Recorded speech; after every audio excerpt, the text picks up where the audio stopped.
Good evening. Welcome along. It's time for another Inspiring Be Inspired, weekly motivational conversations and occasional life hacks. Of course, my name is Andy Ward and it's my pleasure to be here. For everyone watching live and, of course, many of you coming back and checking out the recording, I say as I begin, as I do every week, feel free to comment, feel free to leave any messages, leave any questions. My esteemed guests will be more than happy to answer your questions as we get to them. You can see the topic in the bottom right hand corner of the screen. I shan't announce it this week because I have to put a lot of respect on these two gentlemen, so I'm not going to share any profanities today. Usually I would. That goes to show my level of respect for my two guests today. I say welcome along to Mr. Mykal Brown and Mr. Talwar. I pronounced that correct, didn't I? Yeah, no, you got it right there. I've been called worse, Andy, so you're doing all right there. Wonderful. So Mykal Brown in the top.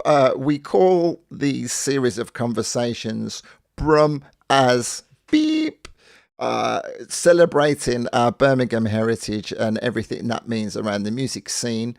And as I did say, you are two gentlemen who are highly respected in the music game, and we're going to get to find out why. So welcome along. Thank you for joining us. Thank you. Two guys who are no strangers to sharing their stories. Mykal particularly has told me in the run-up to this that he's been interviewed on many occasions, and it's an important year for him in 2022, and we'll get to find out why.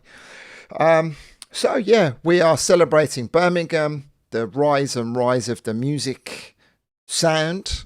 And everybody knows through the course of our conversations that Birmingham is very, very well known for its black music scene and particularly the sound systems. And Mykal Brown, please introduce yourself and let people know why you are so qualified to talk on this matter. Oh, qualified, okay. Hi, good evening. Well, my name is Mykal.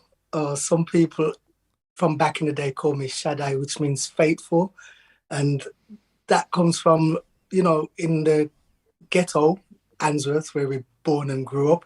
They call it the ghetto. Well, because of the music and because I think it's back in the 60s where a lot of the Caribbean descent resided in Handsworth. Mm-hmm. But nevertheless, I'd like to say I'm Mykal and I'm from Wasipa Sound System. Wasipa Sound System was established in 1972 by several of us that was between 11 and 12.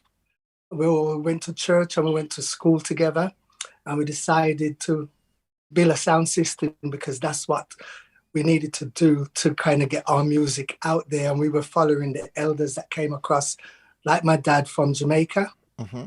And, we couldn't get to our records in other places besides our cellars and our back rooms and the front room. Mm-hmm. And we decided that's where we got our culture from. Mm-hmm. And we learned a lot because we wasn't getting it at school. Mm-hmm. So that's just to put a time stamp on this, you were born early 60s? I was born 1961. Okay, wonderful. So my parents came over about 1950. My dad came over before my mom. Dad came over 1956. My mom came over 1958 from Jamaica. Okay, yeah? So we're going to get... So we started when we was at... all of us went to church, as I said previously. I went to the Church of England and in Birmingham on Birchfield Road, Trinity Road, mm-hmm. That church, the big church there. It's a kind of iconic... When you come into Lozells, Newtown, Handsworth, that's the iconic church where a lot of us came out from. Jungleman Sound System came from. Some of the people that played Jungleman came from there. We came from there. Some of Naya sound systems. A lot of the sounds from this side of Handsworth came from, derived from that church, because all of us were school together, went mm-hmm. to church together. Okay, fantastic. So that's a brief insight into yourself. Yeah. We now go to the younger statesman of the three of us. Amo, please introduce yourself. Tell us the year that you were born so we get an angle on your timeline. So I'm a bit younger than Mykal. Just a little bit. No. It's I think age is cool, man. So I turned 50 this year. And so I was 72. So I grew up in Aston, but I was born in Lozelle. So we were on the cusp of Handsworth. I grew up in an Indian Punjabi house, so we didn't necessarily have the the sort of black experience in terms of the reggae sound systems and the music being played on a Sunday. The stuff that I was listening to as a child was quite religious, to be honest. Okay. But I fell in love with music. Fell in love with Motown. Obviously at school, and so I ran a record store for 12 years in Perry Bar, not too far from where you used to live, Andy. Funny enough, in Great Bar, North Birmingham, and you can see there's a real strong North Birmingham representation here. So I think we should talk about that. So I had a record store in Perry Bar opposite the sort of old Crown and Cushion pub, which is the place where the area where the Commonwealth Games is happening now in 2022. Just to put a global stamp on it. It was a black music store, and as I said, I ran that for 12 years, and then I moved to the custard factory. And let me stop you there. We're getting ahead of ourselves. There's a whole world of ammo before a record store. It was even an idea. So I'm sure you are more than aware of Mykal's story, but it's going to be interesting. I want to paint a picture of Handsworth in the early 70s. I want to paint a picture of the reggae sound system, how that would eventually bleed across into the soul and R&B scene. Eventually, it would influence the house music scene that I would be a part of. And Mykal and my paths would cross when we worked together on the radio station. All of that we will get to at some point. So Mykal, take me back to life in Birmingham in the mid-70s. Mid-70s, as I said, I was at secondary school. I went to Holt in Lozells. When I started there, it was the second year of its opening. It opened a year before I started. So it was a fresh new school in Lozells. As I said, back in the day, we wasn't getting our culture and education about ourselves in a positive way. So we started listening to a lot of the music that came out of Jamaica. And because the majority of young people that went to school with me, their parents came from Jamaica and they lived and congregated around Handsworth and Lozells. Other areas had different people from different Caribbean islands. But because it was reggae, clearly, sound system was embedded in our structure of family. Everywhere you went, you heard sound systems.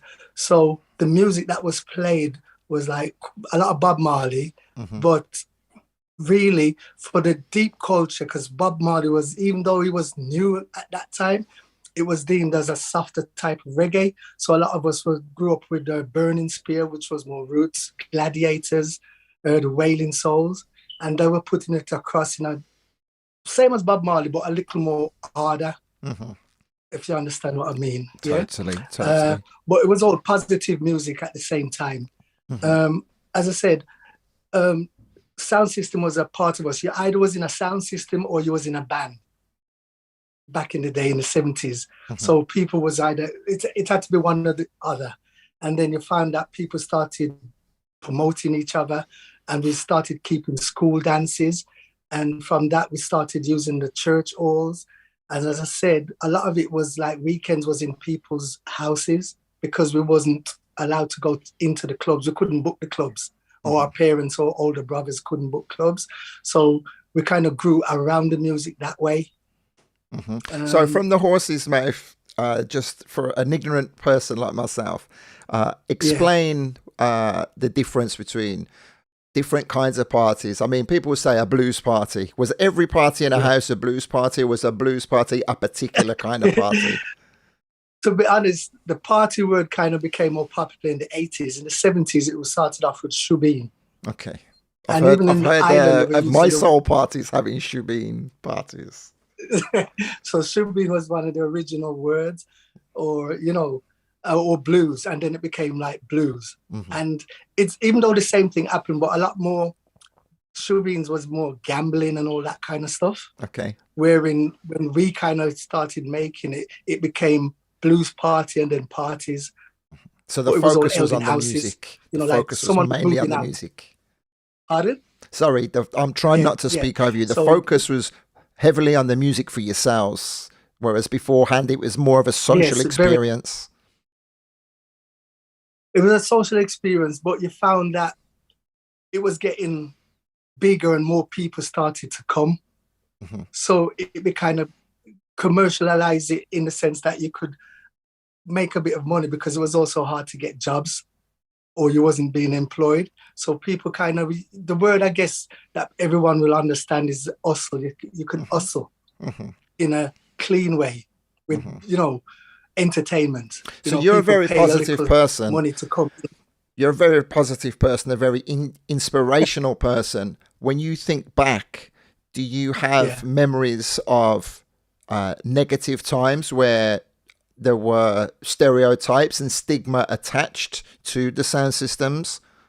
There was, to be honest, there still is until this day. Mm-hmm. So I don't think that ever got dropped. It's a thing where, as Wasifa, we decided we wanted to be always deemed as positive and not try to do things negative as a collective.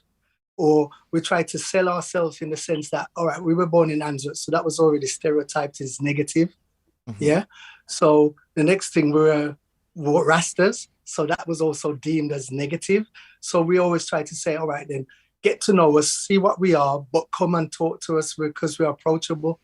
So within saying that, we always try to put across positive ways of playing our sound system. So we encourage people that not necessarily Rastas or Black.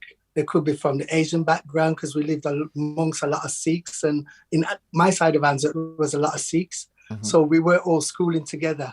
And just before the riots, everyone was saying everyone was dysfunctioning, not getting on. But it wasn't like that in reality in the area because we're all school. We grew up together. Asian family one side of me and white the next. And our parents looked after each other's children. And we were in and out each other's houses. Well, let me skip forward a little bit in the timeline, but we will come back. Amo, does that ring true to yourself? I mean, you said you were from quite a predominantly Indian area, but you must have had a lot of Black neighbours. Yeah, I mean, Aston was predominantly Asian, but I went to LaSalle's primary, so there's a little bit of crossover. And my brother and sister went to Holt. So there was... the interesting thing for me was, as a child, I never really understood racism because we were mixing all the time. Mm-hmm. And we thought the whole world was like Aston, LaSalle's and Handsworth. And I think going to school, you know, we were having, we used to have Irish jokes. We used to play a lot of cricket. So West Indies versus India versus England. Obviously, India always won. But we never really, I, as a child growing up, I never understood racism until I went to college. And I remember the old Central Library. I remember getting chased by the NF. And Mykal Colclough, who was a white guy, he used to live on Westminster Road. His parents were the caretakers there.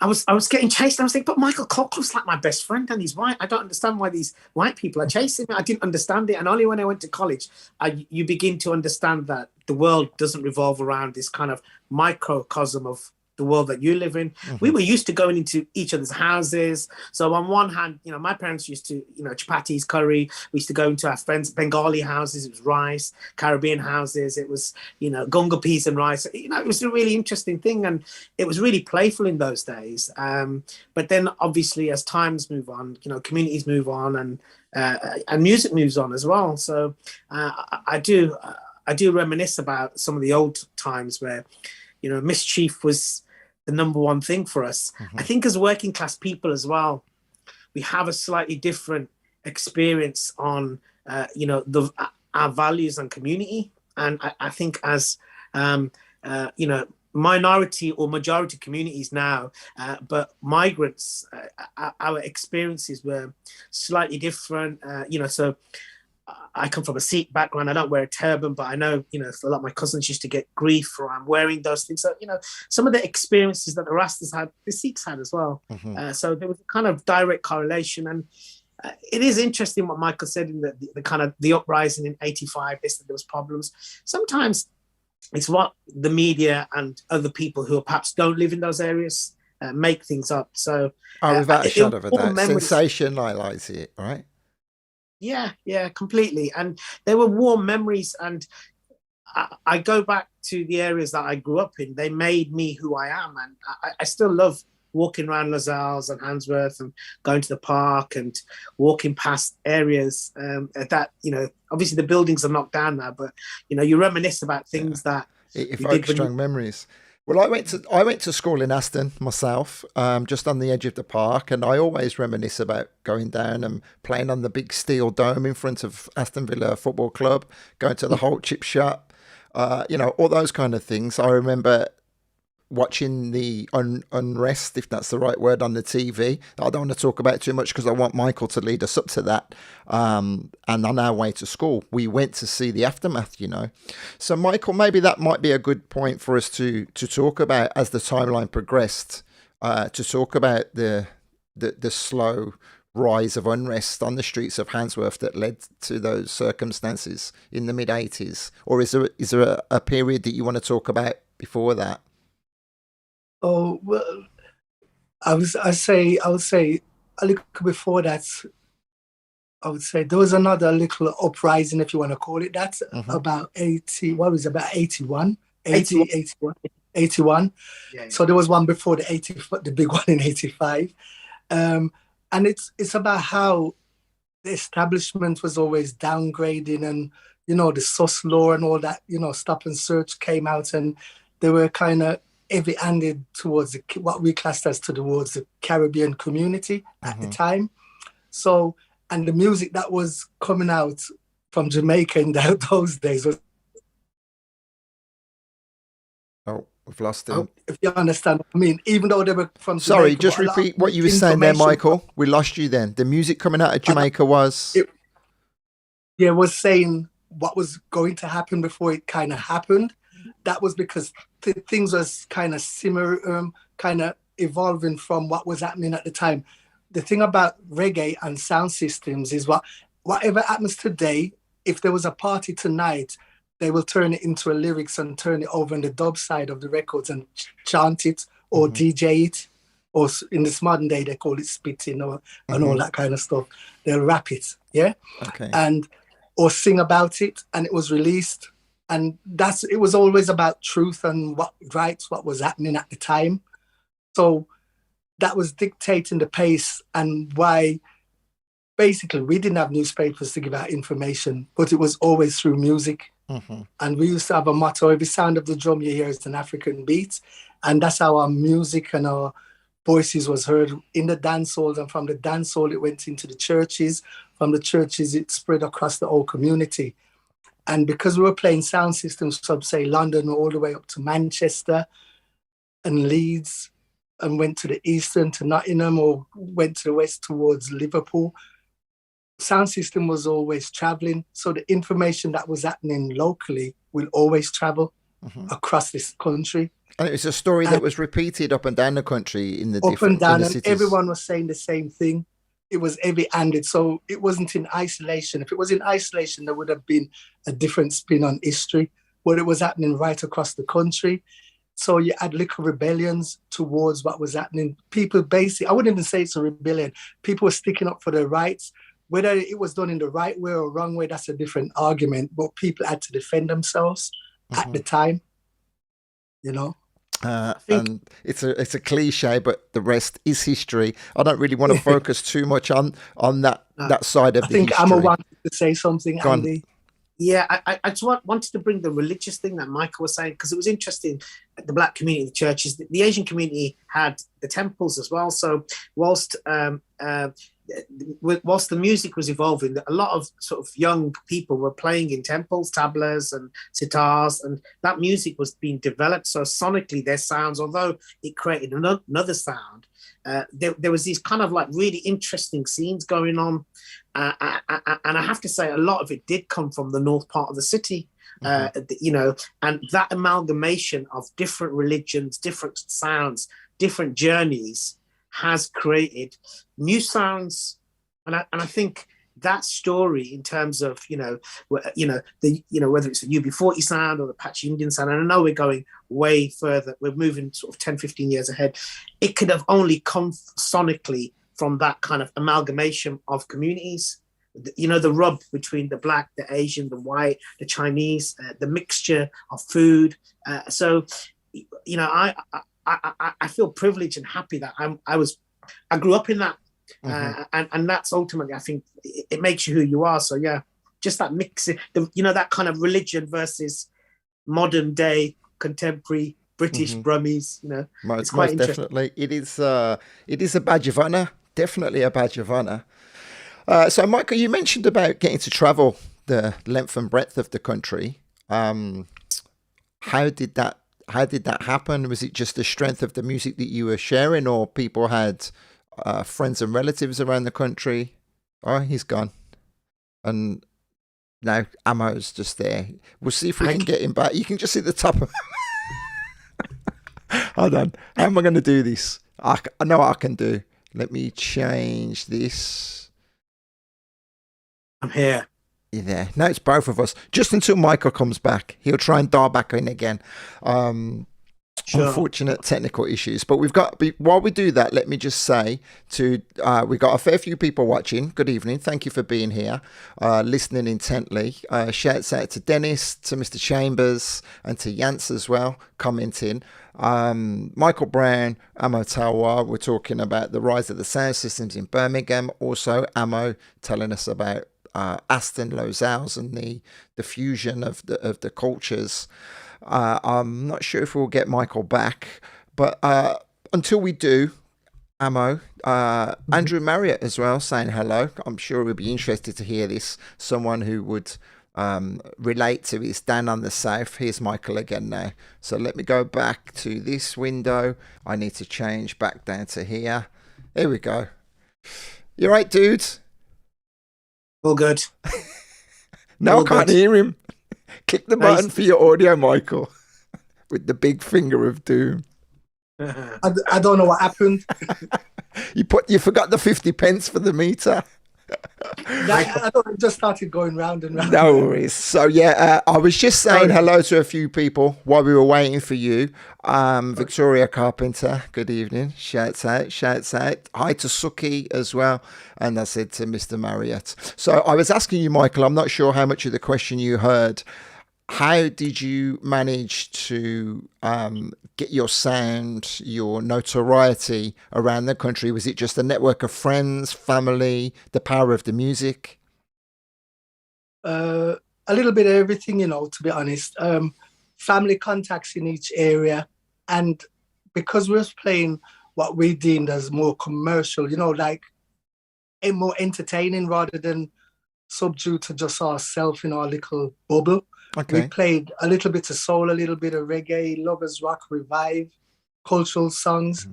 And so plus, may I just ask you, forgive me for interrupting, I'm going to always keep coming back to how positive and how inspirational you are, because that is a big part of the sound system and the sound that you were portraying. Were there other sound systems around at the time who were a little bit more, if the word edgy, as you mentioned earlier, a little bit more aggressive in their attitude, or was it all peace and love across all sound systems? It was peace and love, but to different levels. Some people came across what could be deemed as a little more aggressive, but I wouldn't say to us they weren't aggressive. It was just a way of how they presented themselves. Yeah, so I wouldn't say it was negative, because to us, every sound system back in the day had a cutting edge that suited them. And it was it's different to nowadays. Everyone kind of sounds similar.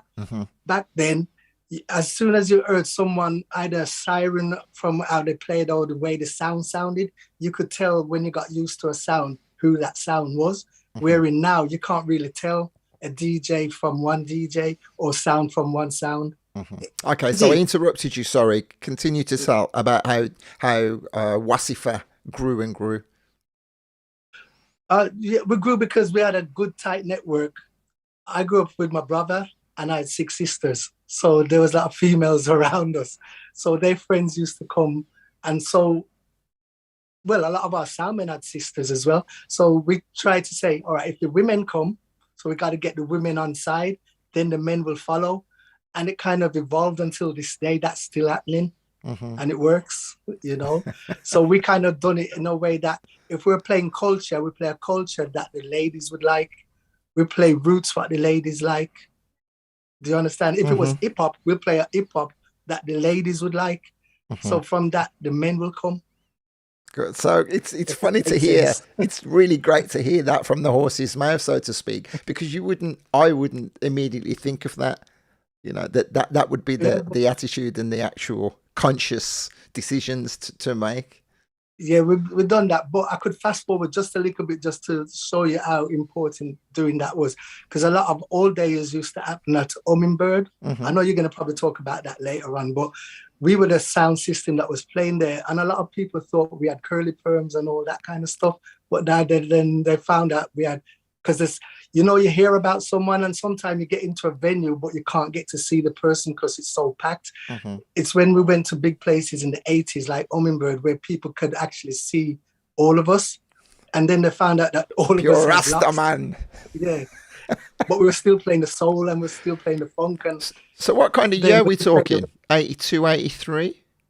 Yeah, the first time I think we went into Hummingbird was when Junior Reid first came on the scene, and he done his first show across in the UK with Sugar Minor and Don Carlos and Gold on stage. And I think that was about 83. Because we were on a mini tour because we won the cup in 1982 for the area. So all the big 16 sound systems played, you know, different, like a knockout, like a football tournament. And we won it in 82, and then we went up and down the country. End of 82 all the way into 83, and we came back to that dance with Sugar Minor on stage in the Hummingbird. It was packed, and everyone just knew what was what. You know what I mean? Goosebumps listening to that story. It's incredible, Ammo, right? Because you can picture Dale End at that time, right? 100%. I mean, there was it was really interesting because you had a community scene with venues that we were talking about a couple of weeks ago, places like Frontline, Tasha's, Greens. He's gone again. Parkland. I keep getting phone calls and I'm trying to cut it. I'm on my phone, you're on your laptops. Okay. Yeah. There was loads of venues, weren't there, Mykal? Like FCF, Burley's. FCFs, yeah. Just like this whole kind of like almost community scene. And then there was this kind of like weird city scene. Yeah. So the way I look at it is that it was a bit like hip hop and the Bronx, and when hip hop and it sounds really weird, but actually there was a kind of uptown scene as well, wasn't there, Mykal? Yeah, there was a very big uptown scene. And I was, to be fair, I was probably more part of the uptown scene, a slightly different era to Mykal. Like we were pollinating the soul music. So I was listening to Demon Boys, Freddie McGregor, and kind of Joey Beltram at the same time, in a weird kind of like, and the Bhangra stuff as well, in the uptown scene, in the Hummingbird, and the Dome, and this is all it's all almost pre the sort of dance scene, or the sort of promoters that were really established the kind of dance scene. You know, your Wobbles, your Money Pennies. There was a kind of weird. It was kind of like a weird uptown black scene, the soul scene. And we were part of that. Some of us used to actually walk into the city centre because it was walking distance as well. Yeah. So I've got stories of friends who, we were broke pocket, man. We were skid, and we were, to walk from Aston to like the city centre wasn't that far a walk. We used to do it all the way back to Stockland Green. Tell me about it. The walk wasn't too bad, and it was fun. And if you was I used to hang out with dancers, and so they used to walking. So there was a real, and I think that kind of connectivity in the community, like a lot of people don't necessarily even know about things like, I'm just trying to think, like Frontline. We were talking about this. I'll let Mykal explain what Frontline is, but I used to go to the temple on Soho Road, and Frontline was this kind of place that people used to hang out.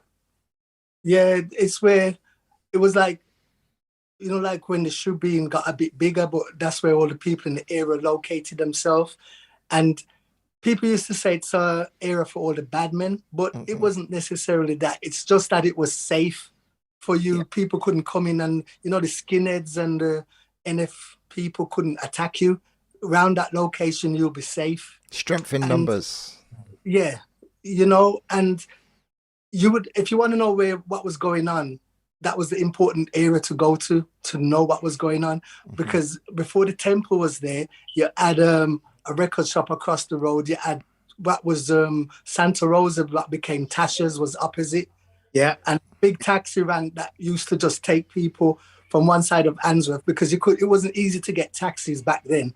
But because that was a local taxi, everyone kind of gravitated there, and they would pick you up from all over the place. So if we were in town and you got 4 or 5 people needed to get back to the area, if you weren't walking, especially the girls, all of them would just go into that taxi from town, you know, call it from Handsworth, they're going to pick you up, bring you back to the area. So it's like a drop-off point. Plus they had food shops that was open in the night. So it's an area that Frontline at that time was the area where everyone kind of congregated, or if you wanted to know what was going on, information flow, which was very important.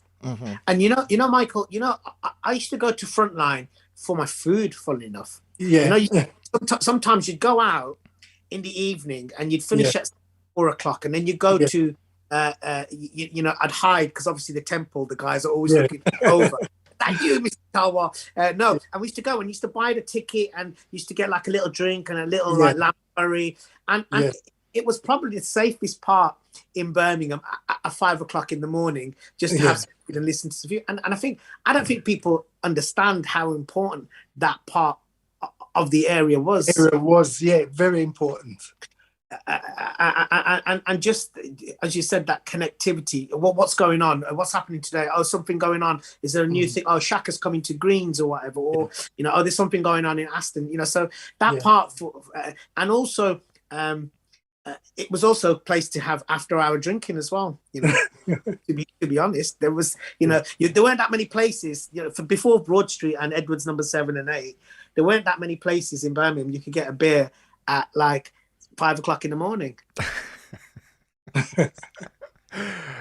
Funny to sit and reminisce. So many different stories. Victoria saying Frontline taxis, they get you from anywhere, fully connected. Shout out to Dreddy.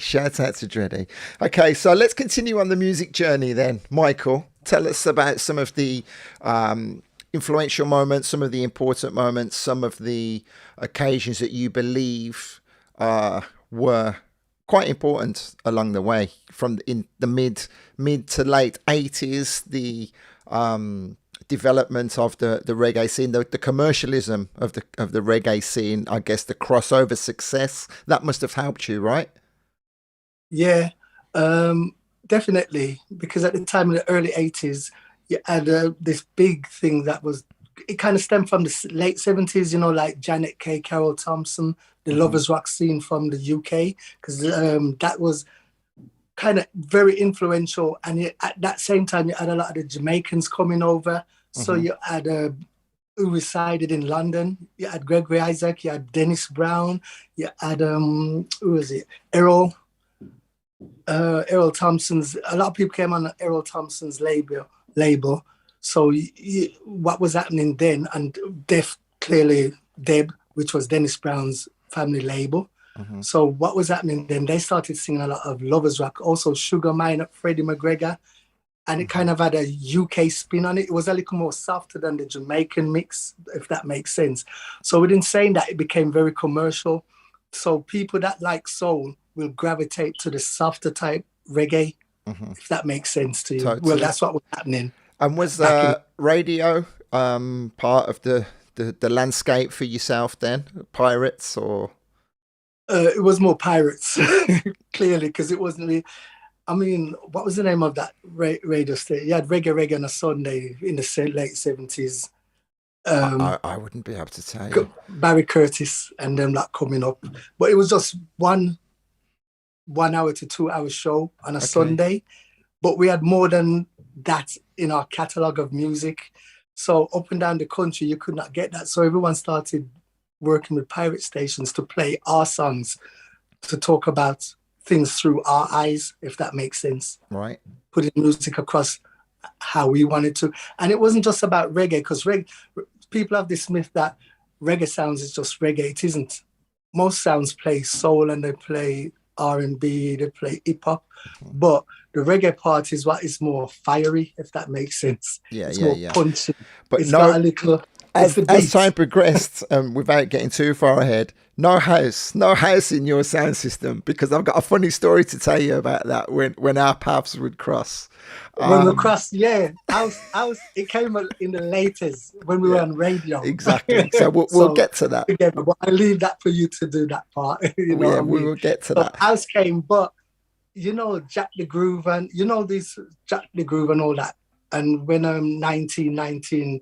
Paul Castle and that, when we were playing at Carnival, we clearly played all those songs in the 80s because we had this equipment and the sound that sounded the park up, if that makes sense. That time we were pushing 36 bass speakers and we spread that across Handsworth Park, the mid-range to cover, because we didn't go for the deep bass as a sound system. We went for more the punchy. So that means we could put across the soul music, the dance music, garage music in a nice, clean way, wherein a lot of the sound systems go for the deeper bass, so it hasn't got the same throw. So our crowd was mega compared to everyone else's. Plus, we were carrying a lot of MCs, Apache Indian, Maccabee, Mikey Tough, Bits McLean when he was young, 13. He was real young compared to us, because we were in our early 20s then. And he was singing on our sound at the carnival. He wanted to tour with us, but he couldn't because he was at school. He was too young. But every time there was a festival, he came and we let him sing. Right. Tell me a little bit more for the nerds amongst us about the sound system, about the tech. You say you're carrying 36 subs? Bass, yeah, that was back in the day, because that's what it was. You had to have the spread. And because our sound was playing in 2 or 3 places at the same time, the same day or the same evening, we had something that could play in a house, and then from a house you can move into a club. So you need a different type of bass speakers to make sure that it can sound properly in any venue. And that's how we designed. Jamai, who at that time was our engineer, designed it that we could play in multi places, sound properly.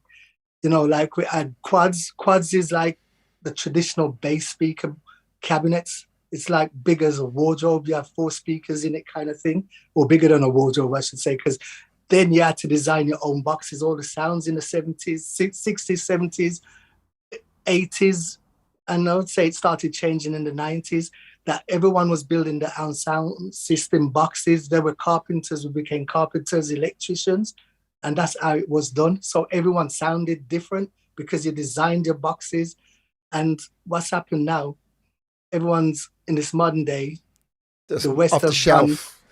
The West have designed from traditional sound systems, because they weren't having the big places to play like us, because it came from the Caribbean. As I said, a lot of the stuff that was happening in the Caribbean is outside, rather, because the weather, you got good weather, so everything's kind of outside. Yeah, so you got to have the sound system to design. You got to have the sound system to do that. So we just followed that.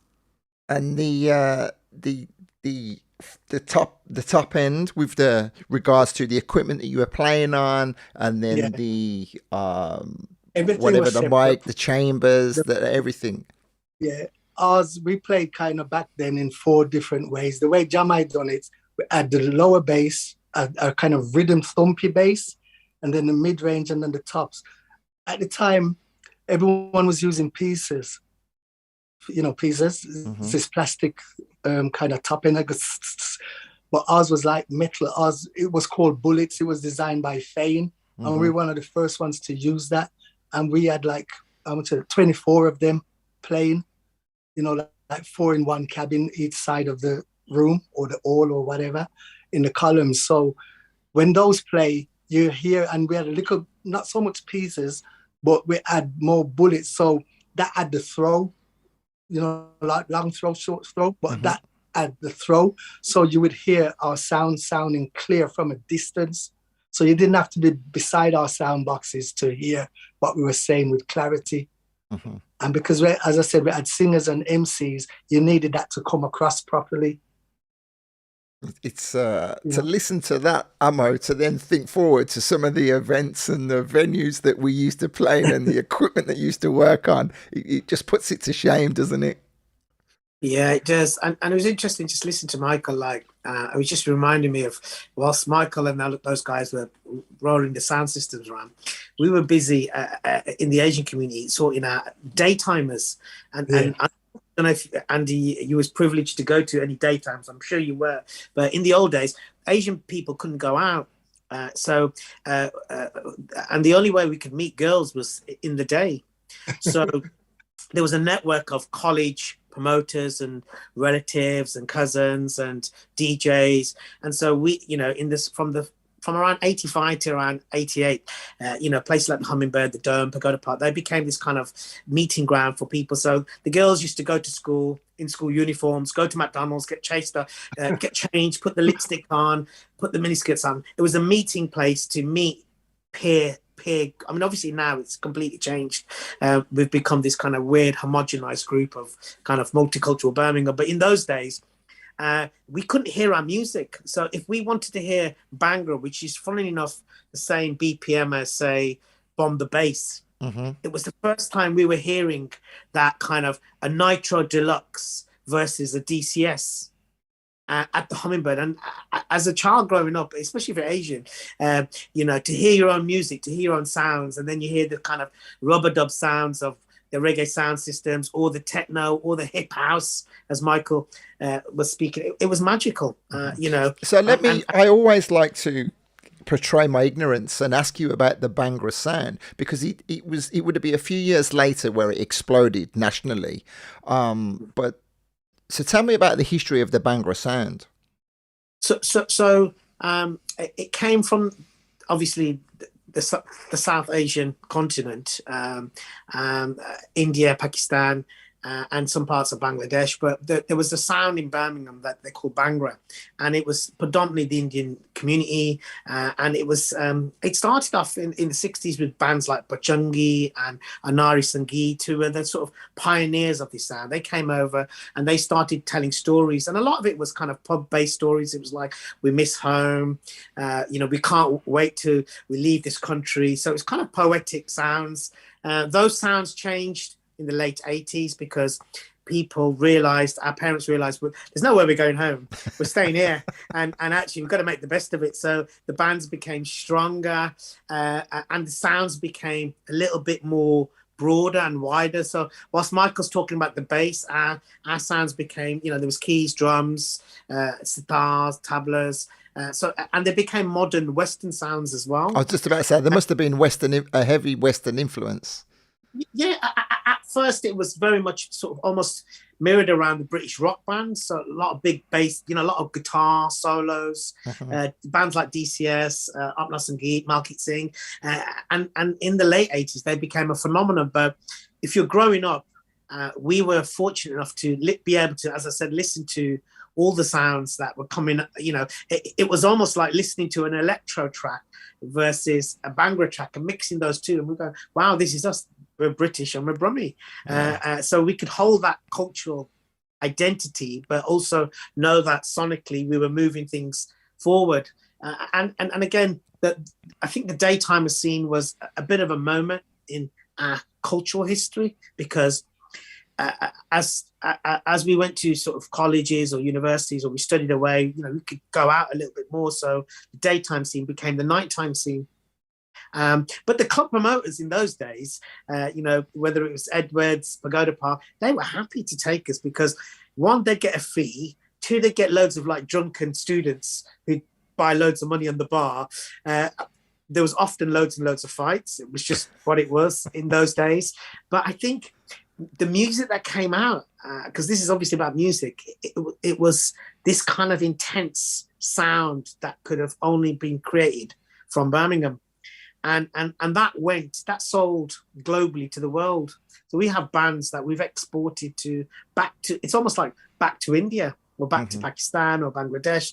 That was quite magical, just to be part of that scene. I was at school and my brother was at Matthew Bolton College. He was a DJ.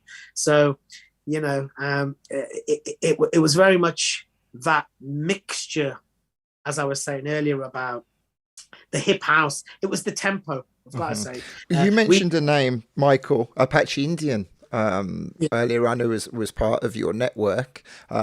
Later went on to international fame, right? Yeah. Yeah. Because Apache grew up in Handsworth, just like the rest of us. And as I've said previously, everyone was integrated into each other's houses and all that. And I wouldn't say that, I'm not saying it was in our sound, but because we all grew up in the area, everyone kind of interjected. And when he kind of started DJing and getting a good hit from reggae, we're the first one that he toured with, with with Maccabee and Patu Banton back in the day. And we used to just put on little mini showcases. Oh, I hope you can hear me still. Yeah, because I keep getting phone calls. He's so popular. So it's cutting out. So that's how it is. Sorry, next time if you ever do this again, I got to do it on a laptop or a computer. It's all good, mate. It's all good. Yeah. But yeah, as I was saying, this is just how it went. Everyone was just fusing. So if we were going out to, let's say, London or Leicester or Nottingham, as I said previously, Coventry, Wolverhampton, just down the road, we'll bring all this, what we classed as stars then, because everything was kind of leading from Birmingham.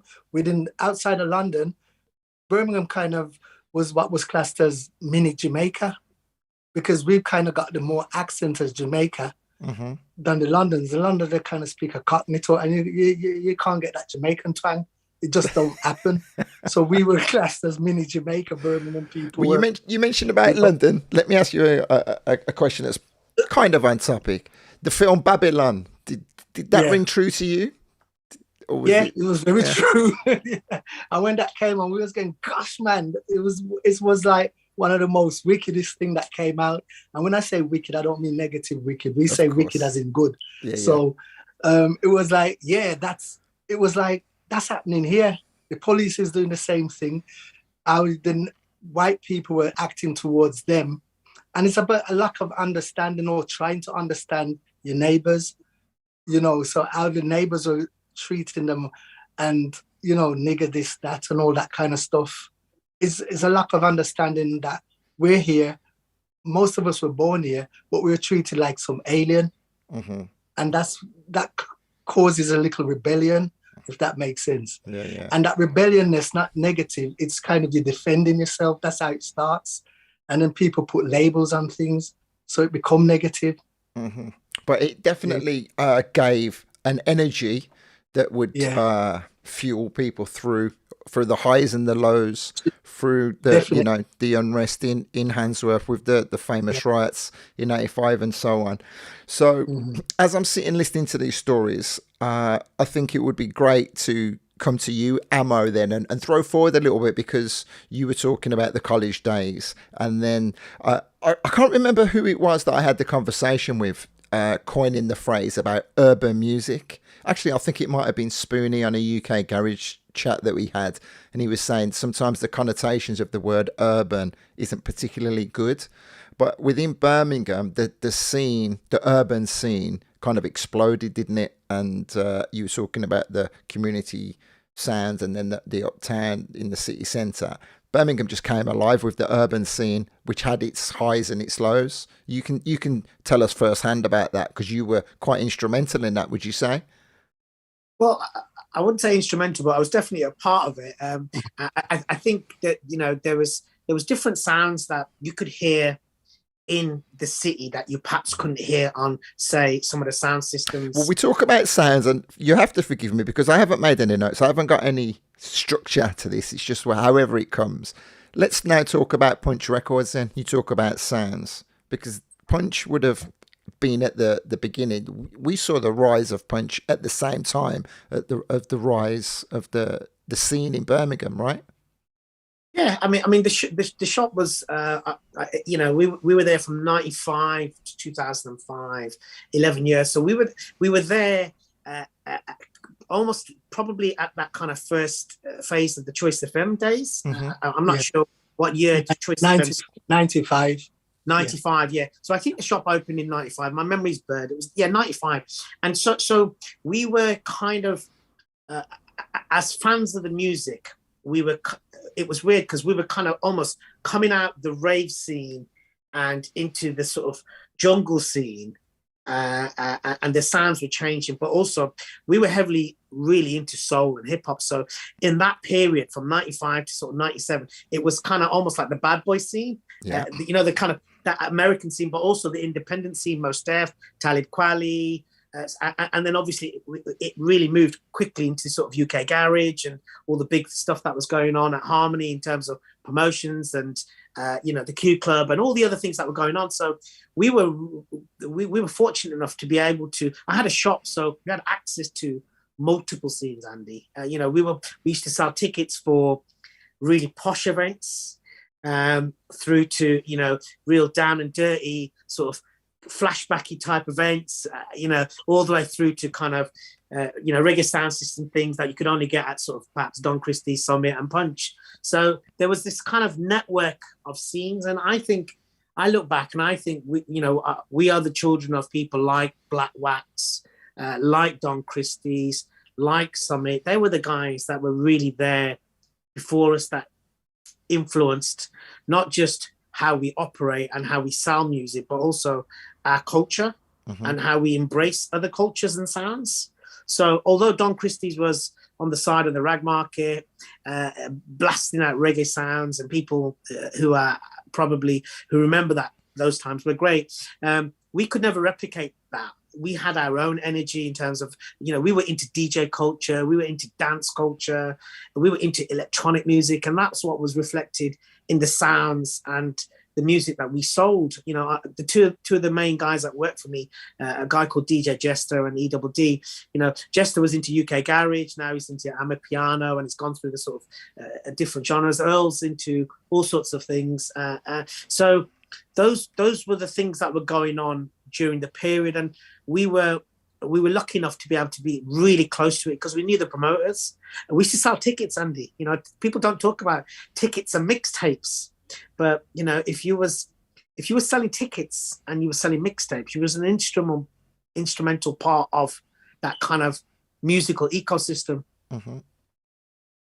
We even sold some of your mixtapes, I remember. Allegedly. If I'd have allegedly ever sold illegal tapes, you may have done. You used to have some quite. I still owe you some money for those tapes. You used to do some infamous days at the shop. I remember seeing a video at some point. You mentioned EDD setting fire to a record, doing tricks and all those kind of. It was a really important hub for the scene, right?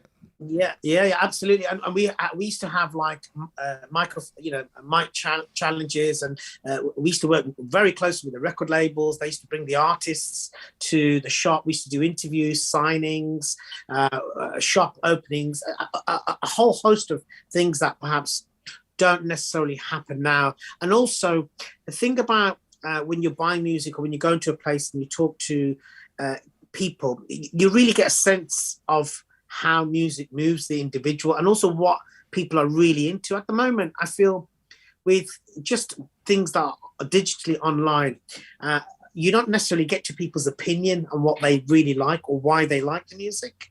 Whereas if a DJ was to come into the shop, we would ask the DJ, well, why do you like this music? And they would give you a really honest, authentic answer that would really, I suppose it became a masterclass of learning between person selling and person buying. And that magical learning, I think I'll take that to the grave with me. Just the notion of somebody coming in, talking about music, talking about drums. I mean, I remember somebody talking about reverse strings on MJ Cole's production. I didn't know what the hell they were going on about. But you soon got to know. I soon got to, because I was like, I've got to get to know this. But it just, that sound or that ear that I think is really important. Or somebody talking about the Armageddon Baseline that Mykal can talk a little bit about, the very famous baseline. And, I would never have known about things like that had a reggae baseline expert come into my shop and said, this is what the Armageddon Baseline is. So let's go to Mykal then. Seeing as we're in the mid 90s and we are chopping and changes across the timeline, that would have brought us to when our paths would have crossed, Mykal, at Choice Yeah. FM. Were you at Choice from the very beginning? From the beginning, 95, yes. Okay. Right from the beginning. Actually, when Choice first started, well, before it even started, because basically, my sister was at university and the first computer went into Choice FM that Franklin got was Jamai came to my mom's house and took my sister's computer and brought it to Choice FM.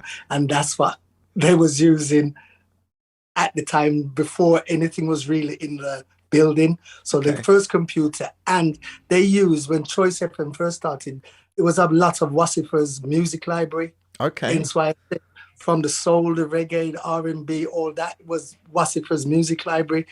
That's what was played during the daytime. Wow. You know, not in the specialist programs, but in the daytime program. Because There's they a were lot given of a Wassifers. license, they had a specific promise of performance, didn't they, on Choice Yeah. FM? What they had Yeah. to. So tell us Yeah. if you can remember what their overall promise of performance was. I can't remember word for word, but basically it was our type of music. That's Mhm. what it was. Things that, because the thing is, there's soft rock, which is our music, but people will say rock isn't our music, if that makes sense. Yeah, yeah. But it was a lot more the soul, the R&B, reggae, because reggae weren't really playing, even though they had other stations that saying it was urban or black or whatever. Reggae was never really in the ballpoint of people's imagination. But when Choice FM came, reggae shows was important, Mhm. just like the R&B specialist garage, the dance shows, all the specialist DJs came to fruition from Choice FM being ignited in Birmingham. So Because did the specialist show worked out a lot better than the daytime daytime? from. So Yes. Crucial, Big John, were they all pretty Yeah. much side by side with yourself? Yes, me, Big John, and Daddy Crucial done the reggae. I done the reggae charts, the top 30 reggae charts. Plus, I done the Revive on a Sunday. The reggae charts was on a Friday, and the Revive, as I said, was on a Sunday. Big John done the late show, which was a lot of things that came in fresh from Jamaica. So he had one till like 3 o'clock. Crucial done the kind of commercial reggae, which was like 7 o'clock till 10 weekly. Yeah, well, Monday to Thursday. And then Big John done Monday to Friday, Thursday, And let's not forget on a Sunday evening, just before me. Sylvester Sylvester. Soca. Yeah, Yeah, Soca. yeah, yeah. Soca. So Incredible. Sylvester, and plus the Soca show was there. So in that sense, we had records that would never get a day play as commercial music. We had it on Choice FM. So the station took off. Mhm. And with your type of music, Andy, Ian Wallman, and you got Sasha Brooks, you had One Step, you had Schoolboy, you know, all Tony Randall. Highly respected. It was very much at the early days. Yeah. I think Amma, you'll attest to this. Choice was definitely very, very highly respected, wasn't it? Well, it was, and I tell you why it was respected, because the DJs were deep into their genres, and they really understood. So you knew if you was listening to a Schoolboy show, or you'd know the difference between, Big John could go deep and talk to you about the difference between Bounty Killer, Beanie Man, Yellow Man, and whoever. And then, your show would talk about anything from, the classic producers all the way through to sort of some of the modern day DJs. So for us, as listeners, and also as people that were listening to shows and then selling the music that you guys would play, it was instrumental, that kind of that central heart of radio airwaves. And we used to laugh because we used to say Choice was a legal pirate radio station. This was guys in the shop. I don't know what you guys called it, but we were supportive primarily because all the genres that we cared about, and some of the genres that we didn't know, like soca, wasn't necessarily on our radar, to be honest. It just wasn't, and so we, so you listen to, whoever was playing the soca, whether Sylvester or, it was, it's that introduction to that new sound, that island, that sound. And even when you was playing, Andy, your shows were changing as well as your sound changed. And we were like, we used to follow, or he's playing two-step 1 minute, breakbeat the other, masters at work. You know, it was really interesting just following the kind of journeys. And for us, you were like artists. I tell you why you were artists, primarily because you were painting the pictures and reflecting Birmingham at the time. You wasn't, for us, you wasn't about bang.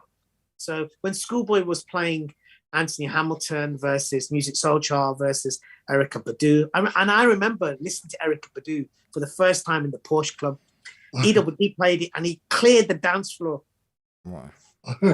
Absolutely cleared. He leveled the dance floor because they wanted, you know, 1,000 volts of John Holt or something. And it was just fascinating just hearing you guys listen to playing the stuff on the radio, and then us or our teams kind of playing that stuff in the clubs as well, and seeing how people reacted. Mm-hmm. So did Choice have a major impact on the reach of Wasif and Mykal? Did you see it in a positive way for a while? Well, yeah, it clearly did, because we had to, going on to Choice FM, it made we had to do a delivery which was slightly different to what we was normally doing. So we had to sound commercial. Not saying we changed ourselves, but we had to know how to present ourselves slightly different to just being in our own little garden area, like out of Handsworth, we're in town. That was one difference.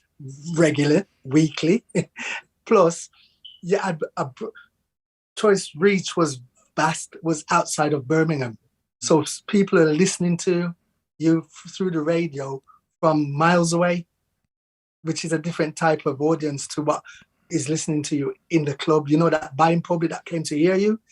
But then you started to get a new audience coming to the city to hear you in your normal surroundings.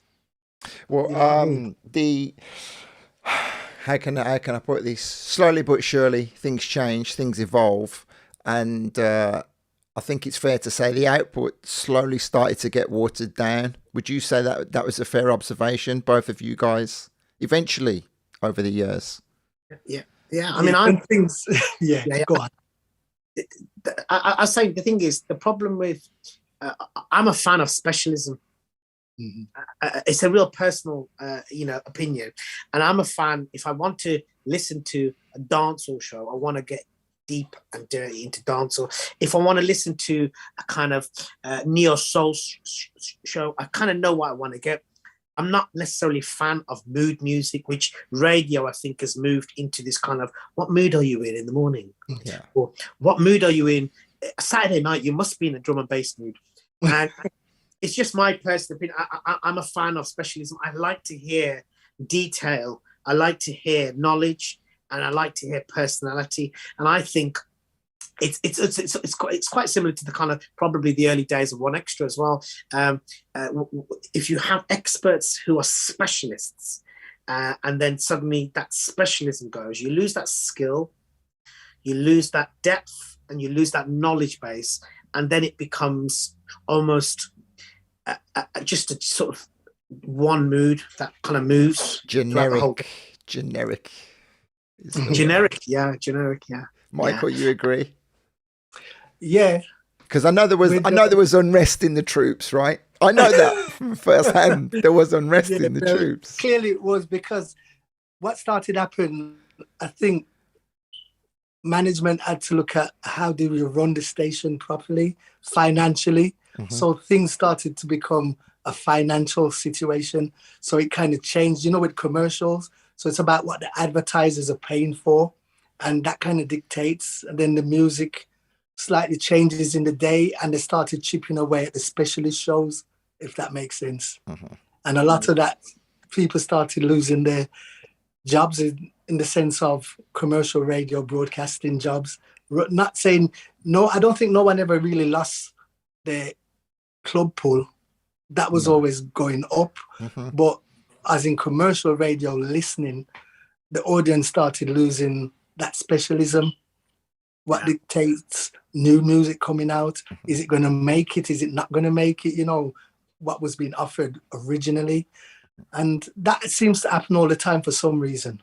But it's all to do with money, I guess. I think also, Mykal, I think that for me, the club scene from that kind of really early 90s scene was bubbling. You know, we had new players on the scene. I mentioned before, you know, we had, you know, Money Pennies. We had, you know, the early parts of Sunday Central. You know, the global. You know, there was this kind of dance scene that he was part of heavily, and we used to kind of clip into some of this dance scene. To be fair, Bonds, we used to go on a Friday night rather than Saturday night. But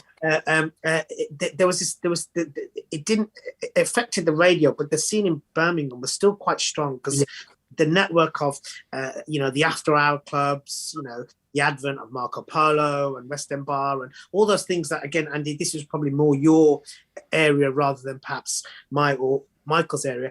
There was still a strong scene. But, you know, it was perhaps being a little bit more watered down on the airwaves. Oh, yeah, without a doubt. And then obviously we had the kind of, you know, the big club scene, the kind of, you know, the Q clubs and the, you know, the big warehouse things that were really kind of popping off in the UK garage period as well. So for me, the scene has always evolved. And if the radio commercial guys don't play it, you know what? The pirates will play it. Indeed. And now the digital guys will play it. So, you know, great music's always out there. It's just for you to kind of find. But what we have lost a little bit, I think, is just, you know, those, I think the personalities, you can find them digitally. That's what I'm trying to say. Okay. So, every week I say to people that we talk about, because we all have so many stories, we all have so many different twists and turns along the way. I would definitely love to bring you guys back on and mix you up with some of my other guests, because we will all bounce so well off one another, because a story that Mykal would tell would relate very well to something that Lee Fisher may talk about, you know, working with the likes of UB40 or whatever. Alma, you mentioned Money Pennies a lot. You and Phil Gifford having a conversation would, you know, be able to relate to a lot of things. But so what I want to do is, if we can focus on Mykal now and the Wasifa sound. We say 2022 is a big year, and you know, we're not wrapping up yet. We've still got some conversation in us, but I want to focus now more on Wasifa and talk about 2022 and some of the things that you've been doing and why this year's a big year. Well, this year's a big year, clearly, because as I said previously at the start of the show, we started in 1972 and now it's 2022. So this year we're celebrating 50 years of Wasifa. As Amo is celebrating his 50th. 50th year, so you can party with us, Amo. Yeah, man. I'm like the Queen Mother. Yeah. So, but it's not like we're going to do like one event as in a one dance. So we can't sell Wasifa 50 years in one event. So we're kind of celebrating it all year. Okay. And because Wasifa, with the college, I went into the college 24 years ago. Yeah. Okay. And so we're going to push some and celebrate education, because when I went into the college, my job first was to bring, say, 15 black young people into college, men. Okay, so let me forgive me. You say you went into the college. Explain that in more depth. Explain that for me in depth. Which college? Basically, Southern City. Well, it was South Birmingham College back then in '98, and my job then was they gave me a target of getting 15 black men into education. Okay. That was my target, and I went, 15? I can do more than that, you know, to where we were coming from. I said I could do more than that. My son at that time was just leaving school, so I got him and his friends to come and enroll. 72 young people, that's what I got the first time. Wow. In 1998 into education. And I didn't just get men, I got women and that diverse community. Mm-hmm. So I did get the 15 black men and more, but I also got Asian men, I got Asian women, I got, you know, a diverse crowd coming in, and 72 students was the least we've ever recruited. Wow. After that, it was in the hundreds till it became, the majority was, I would say 450 to 500 young people each year doing media courses right across. So I ended up becoming the assistant director for the department managing media. That's photography, radio, and film, video production. And I'm doing that until this day. I kind of semi-retired from that in 2018. So I do 3 days. So you can't manage staff across the college, as assistant director. So I just lecture, but I've registered Wasifa, and what we do now is push education still, and I do 3 days at the college. But saying that, overall, we're promoting Wasifa in the sense of we've adopted 3 miles of the Birmingham Canal, and we're working with the waterways for that. We're working with the National Trust at the back-to-back houses. So from June this year, June the 22nd, when it's Windrush Day celebration, until the end of October, we're going to be having our display sound systems, our backroom display that we had in Birmingham Museum, and a front room display at the back-to-back houses with the National Trust. We're also going to be doing a lot with Black History Month for the Birmingham City Council in September and October. We've got Jamaica in the Square, 0121, for Jamaica Independence Festival, 2-day festival at Aston Park. That's in August the 6th and the 7th. We've got Simmer Down, celebrating Wasifa 50 years, July the 17th. We've got Mikey Spice. We've got a real big artist coming celebrating Wasifa. I can't say that name yet, but that will be... Keep it underlocked. Well, that one is a big one, a real big one that no one's even going to think about. Well, that's why at the top of the show... And that's going to be in the summer. Going to be in the summer. At the top of the show, when I said I had to hold my lip, not use any profanity because we were in esteemed company, that it's just so incredible to hear that. And you mentioned your son as well. Also followed you into the music, followed you onto the radio. Yeah, JB, he started, was on Choice FM, actually. He started when he was 15, when he was at school. So he started doing like a lot of the mixes and all that kind of stuff. My whole family's involved with it. My eldest daughter is managing Wasifa with Jamai. So, and all my children are into the creative arts, but that's because they grew around it. And different parts, like we do a big New Year's Eve thing, and this year we're bringing it back because we had COVID the last 2 years, and we couldn't keep events. So the grand finale for this year, 22, is our New Year's Eve event down in our usual place. We're going back there in a big way.